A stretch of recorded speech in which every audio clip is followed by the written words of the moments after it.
Incarnate, written by Jules Vonado, narrated by Miina Saray.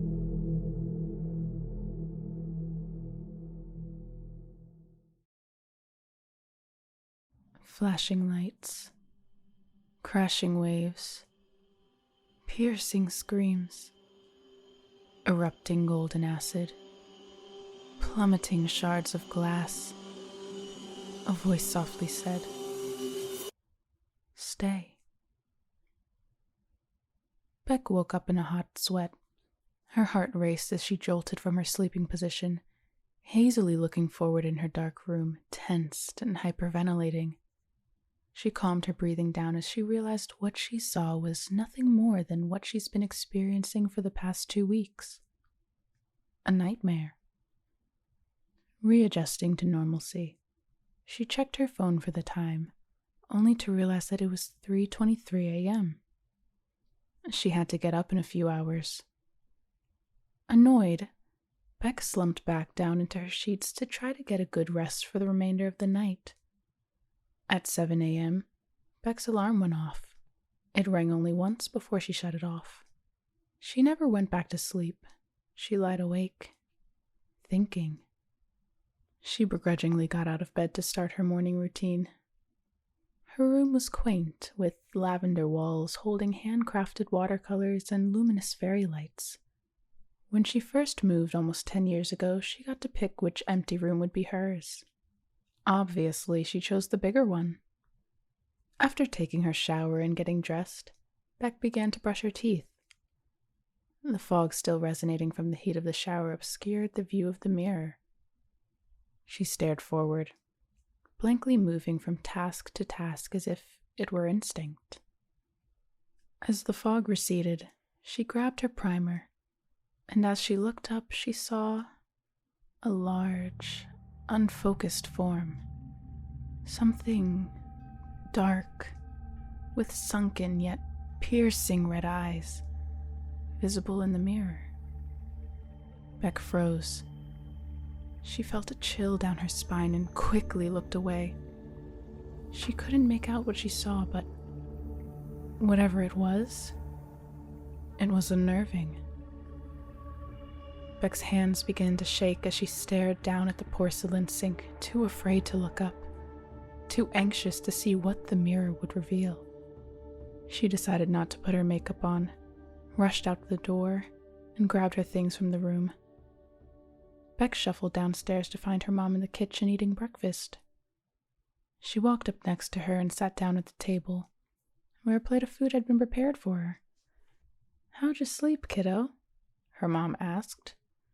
"Not too great," Beck said. "Woke up in the middle of the night again, so I didn't get much sleep." "Was it another nightmare?"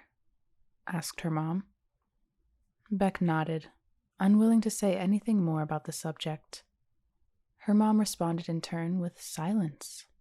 She shared a knowing glance of sympathy and deep concern with her daughter. She reached out her hand to gently hold Beck's.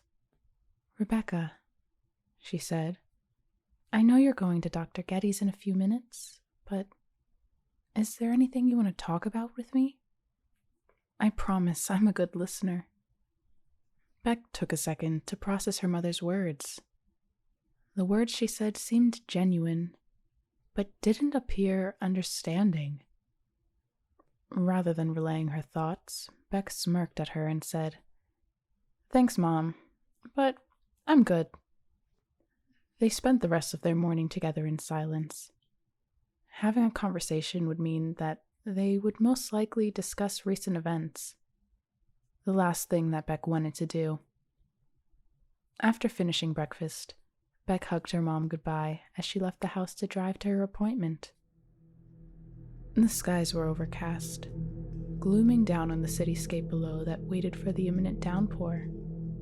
The feeling of dread resonated within Beck herself, who wanted nothing more than to have her life go back to normal, rather than seeing a psychiatrist every Friday morning. The only reason she accepted this was to make her mom happy, who assumed it would help her feel better, but it felt more like a burden.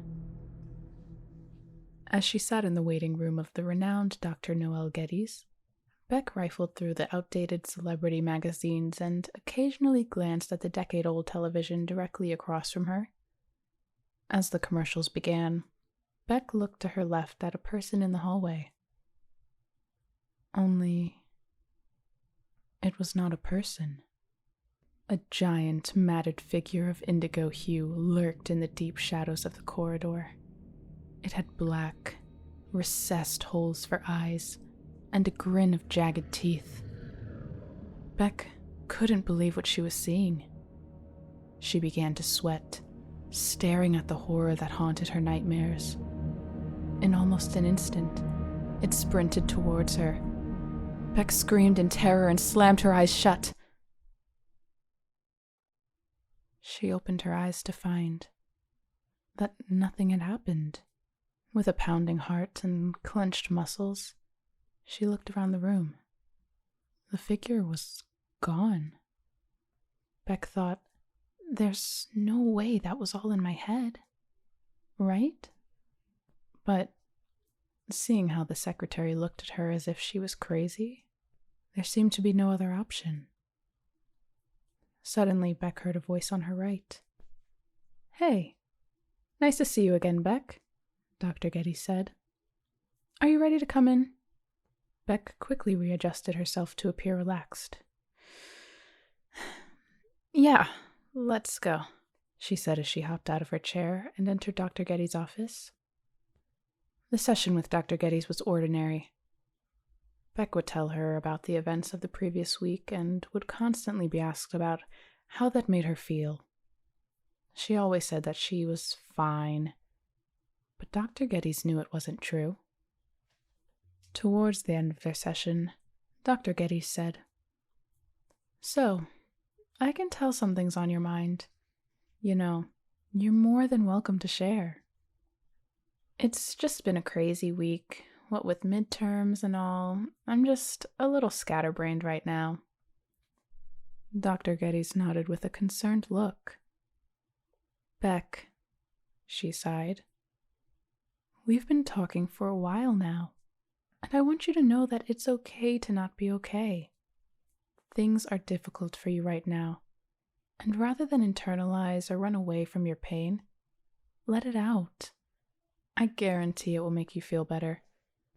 Beck grew agitated. "Hey, you don't know what you're talking about. I'm fine.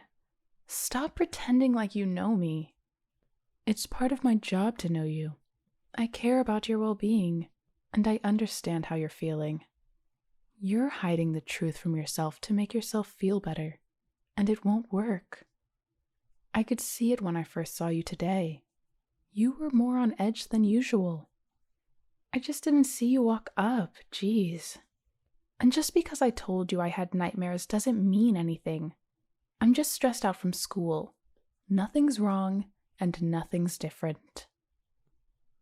"Why did you bring up your nightmares?" Dr. Geddes asked. "We didn't even discuss them today." "Beck, your nightmares aren't getting worse, are they?" Beck paused. She was taken aback from her deductions and was too startled to respond. Dr. Geddes looked at her with worry. "If you're suffering, you can talk to me. The first step in healing is letting—" "There's nothing to heal," Beck snapped. She began to calm herself down. "Listen, I think it's best if we cut this session short. I gotta get to class." Beck grabbed her bag and quickly walked out the door. "Beck, wait," Dr. Geddes said as the door slammed behind her. Beck couldn't get those words out of her head. Her mind locked on the conversation she just fled from. Why would she even say something like that? She thought to herself as she drove to school. Her mind continuously wandered back, losing focus on the road. Slipping in and out of reality, she jerked her car through traffic, frantically approaching her goal. Later, as she sat in class, Beck stared at the professor's lecture with empty eyes. The noises she heard were merely hollow illusions of coherence. As she rested her fingers on her laptop, but never pressed a key, she was shaken back into the world by the person sitting next to her, Jordan. "Hey, Slimehead," Jordan said. "Where'd you go? Your body's still here, by the way." "Huh?" Beck said hazily as she recollected her thoughts. "Oh, nothing. Just thinking about some stuff." "Stuff? Is there anything you want to talk about?" "No, don't worry about it," Beck replied. "Anyways, what's the plan for tonight? Are you still coming over?" "Dude, of course," Jordan said. "I got a whole thing planned for tonight. First, we're going to make the poppers, and as those are cooking, we could start setting up for the photos." As Jordan continued to describe their plans for the evening, Beck's attention moved from the conversation with her best friend and towards the front of the classroom. There she noticed a pressure building from behind the closed door of the room. A golden liquid reeking of mold creeped in between the seams of the frame and slowly poured across the floor. Beck sat helplessly as the putrid substance made its way across, dissolving everything in its path. The outstanding pressure buckled the door, and the liquid erupted from the entrance, engulfing the room in its vastness. It boiled the people in its path, their strident screams nulled by the severe bubbling of the acid. Beck remained still, in horror. Her breathing was shaky and irregular, her body trembling and clenched from petrification. Beck sprung from her seat, panicking as the liquid that was approaching disappeared in an instant. As she stood, all of her materials clattered onto the floor. The noise disrupted the lecture and the classroom fell silent, with all eyes focused on Beck. "Is everything okay, Beck?" asked the professor, stunned by the unconventional interruption. I need to go to the bathroom," Beck said as she frantically picked her belongings from off the ground and rushed out. Jordan watched her run off, with anguish and concern all across her face. As Beck rushed to the bathroom with uneven breath, she ran the water from the sink along her hands and splashed her face for relief. As she looked into the mirror above, the same image from back at home stood across from her. Before she could focus on it, the figure reached its arm past the bounds of the mirror and seized Beck's neck. It clasped onto Beck's windpipe, restricting her air as she struggled against it. Beck clutched the figure's fingers and pried its grasp off of her neck, falling to the ground. As she reclaimed her breath, she was finally able to fixate her focus and identified the figure's true form. Beck scrambled off the ground, grabbed the sides of the sink, and stared at what she saw. An image of Beck stared back. It was her, but with oily black hair, pewter skin, and recessed yet vibrant, beady red eyes. It looked at Beck with disgust. Then, grinning at her visibly shaken state. "What the hell are you?" Beck said. "I'm you," the figure said. "I am what you truly are. All of your fears and doubts are what give me life." This isn't real," Beck said. "This isn't happening." "I was once restricted to your dreams, but now I'm with you always." Beck tried to scream, but no sound came out as the vision's red eyes pierced her own, which now stung with the tears welling up, ready to burst. "You brought this on yourself, and soon you will succumb." Beck couldn't take it anymore. She scurried out of the bathroom, bumbling past others, but as she left, she could still hear the whispers of the nightmare, taunting her in her head. "I'm with you always."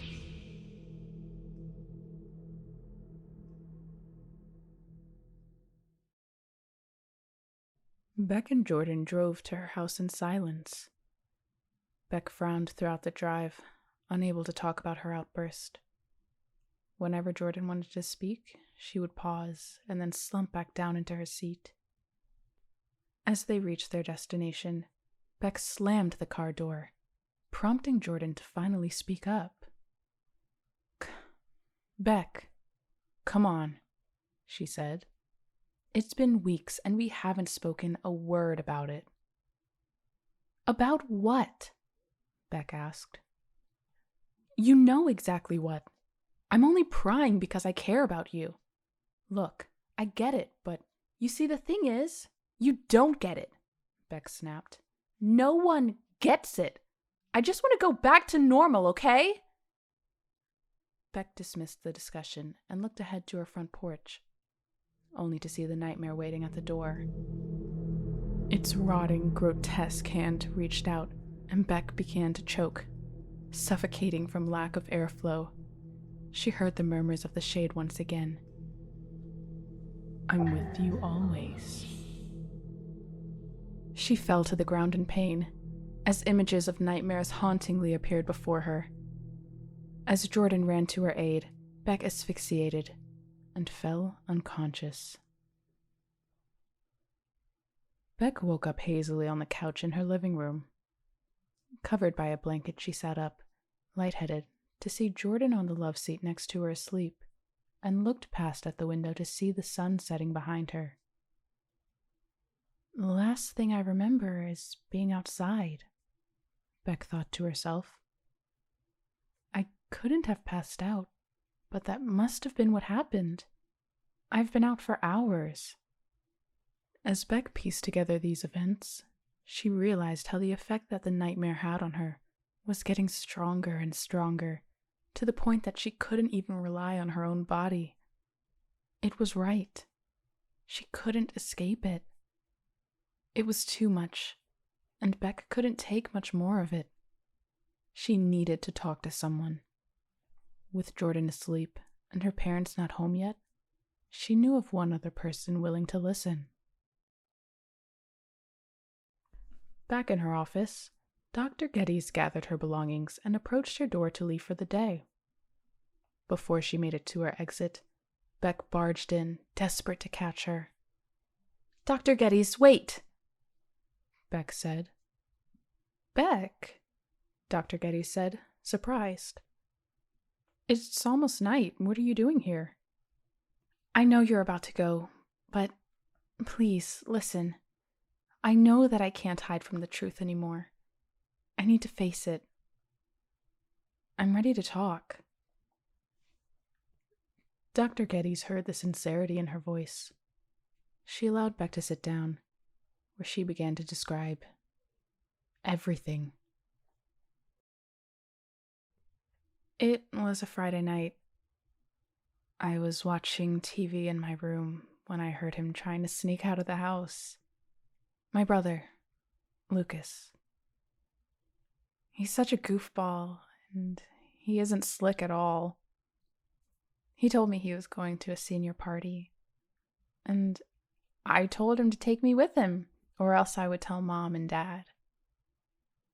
He reluctantly agreed. It was my first time at a party with alcohol, so he told me to act cool. When we got there, he split off, so I kind of did my own thing. Someone gave me a red Solo cup with beer in it, like in the movies. And even though it was pretty gross, I was having a lot of fun. Everyone was taking pictures. Someone broke a window with a purple teddy bear. And there was even a guy that jumped off the roof into a pool. People were cheering him on, and it was crazy. After my second cup, it was around 2 a.m., and I got a little overwhelmed. Lucas noticed and got one of his friends to drive me back home. He asked me if I wanted him to take me back himself, and I said, stay. So he did. He stayed, and I got back home about 15 minutes later. Beck's eyes began to swell with tears.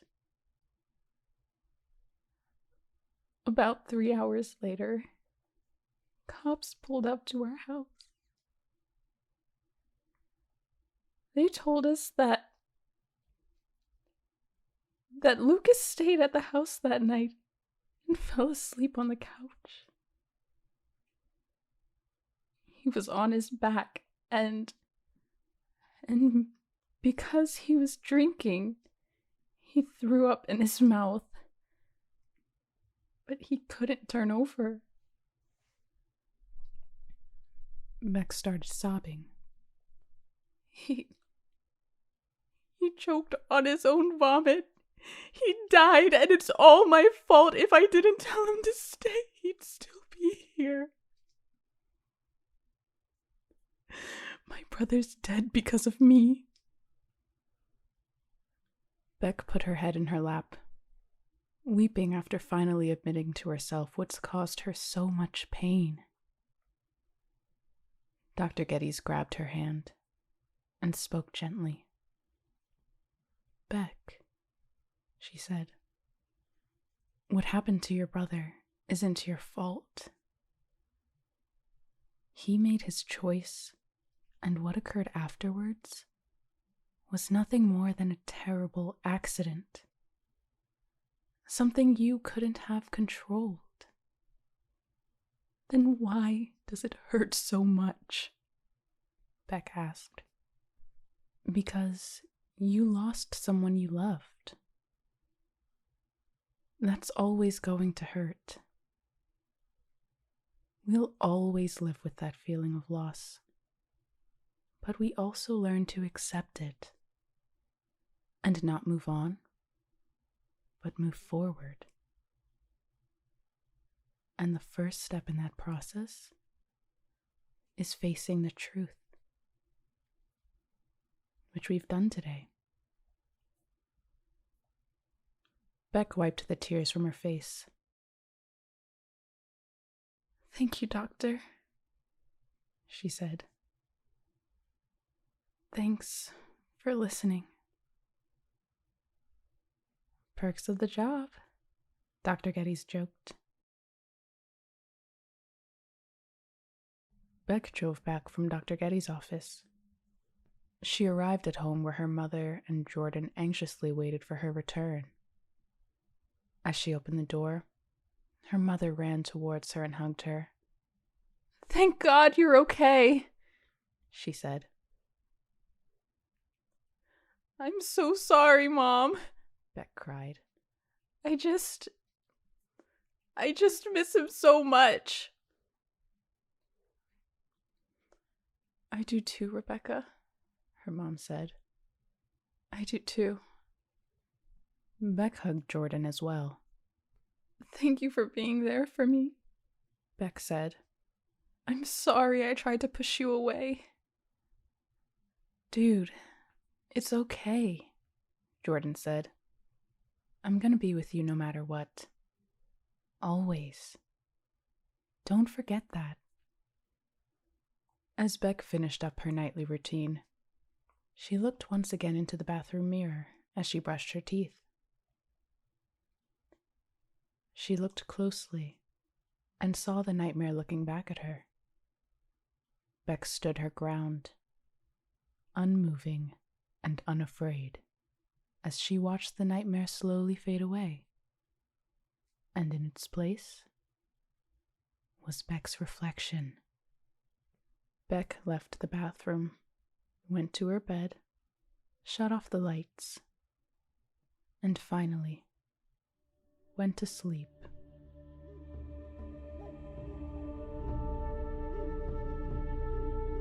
Incarnate, written by Jules Vonado, narrated by Miina Saray.